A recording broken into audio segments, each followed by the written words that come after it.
পশমও পুড়ে নাই। আগুন থেকে বেরিয়ে উনি অনেকদিন বেঁচে ছিলেন।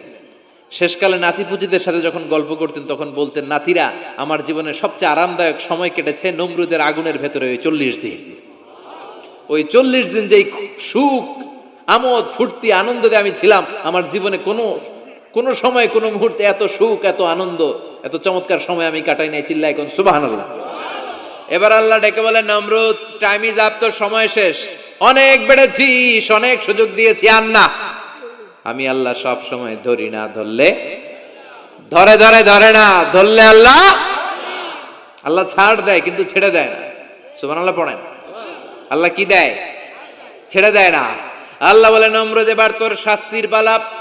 তোরে আমি ফেরেশতা দিয়ে মারবো না, জিন দিয়ে মারবো না, সাইয়েদনা ইব্রাহিম দিয়ে মারবো না, তোরে মারবো আমি ল্যাংড়া মশা দিয়া। সুবহানাল্লাহ পড়েন। আল্লাহর বাহিনী বাউদা